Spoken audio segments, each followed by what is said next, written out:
take him down to the police station, take him to the security underground entrance, detain him, fingerprint him, book him, blindfold him, and then Kurt and Craig are going to pick him up, because they'll be blindfolded, everyone knows, and say, oh, I'm moving out, and then bring them down here, and take the blindfolds off, then they'll be in the prison. Then we're going to take their clothes off, delouse them with a powder spray, put on the uniform. We have some people making uniforms today, which is just going to be like long smocks with numbers on, and they'll have rubber shower shoes, and that's all. No underclothes or anything, and they're going to wear a chain on one leg, which is just a symbolic thing of their loss of freedom. Everybody out! All right, come on, Well, gentlemen, here it is time for count. At 2:30 a.m., the prisoners were rudely awakened from their sleep by the night guard shift for their count. The guards were told to routinely perform counts to familiarize the prisoners with their numbers and determine that they were all present and accounted for. But more important, it provided a regular occasion for the guards to interact with and exercise control over the prisoners. There were several counts every day and night. As you can see in this first count, the prisoners were not yet into their roles. They weren't taking it too seriously. They were still trying to assert their independence. The guards were also having some trouble with filling out their new roles, trying to assert some authority over their prisoners.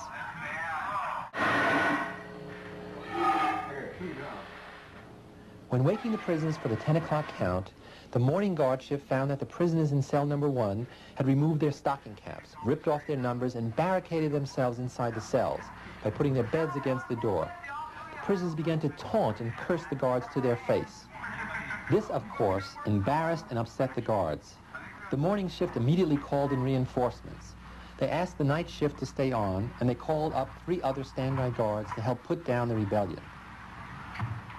In retaliation, one of the ringleaders of the rebellion, prisoner 8612, protested loudly.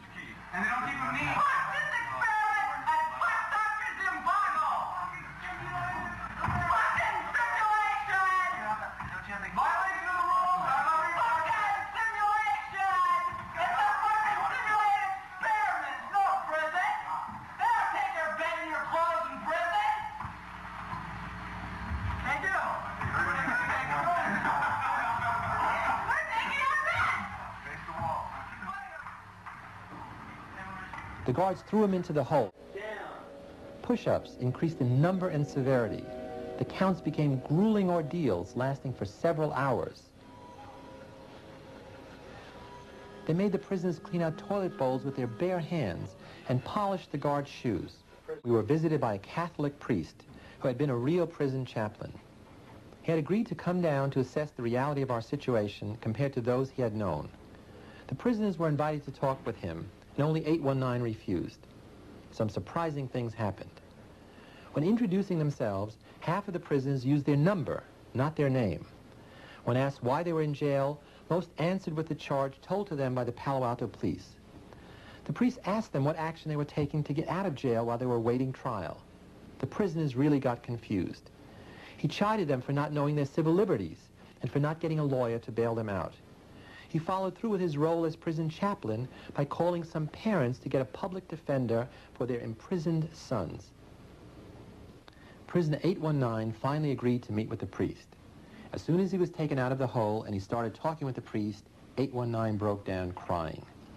I tried to calm him down and took him to a special rest and recreation room down the hall. After a good meal, he could leave if he wanted to. The priest told me that 819 and our other prisoners were acting just like first-timers, who were confused, frightened, and emotional before they got hardened by the prison system. Our jail seemed very real to him. Meanwhile, the guards were assembling the prisoners for the 11:30 count. Prisoner 819 did a bad thing. Prisoner 819 did a bad thing. Prisoner 819 did a bad thing. Prisoner 819 did a bad thing. As soon as I realized that 819 could hear this, I rushed to the room where I had left him.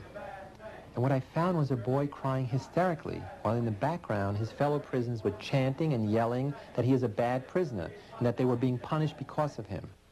Because of what prisoner 819 did, my cell is a mess. Because of what prisoner 819 did, my cell is a mess. No longer was this account disorganized and full of fun as it was on the first day of the experiment. Now the count was marked by its conformity, compliance, and absolute unison. It was as if one voice called out that 819 is bad. I tried to console prisoner 819 by offering to let him go, but he insisted on staying. He told me that he couldn't leave knowing that the other prisoners thought he was a bad prisoner. I managed to get through to him by reminding him who he really was, and what this place really was, and who I really was. As that other reality broke through, he agreed to be released from his imprisonment and quit the experiment.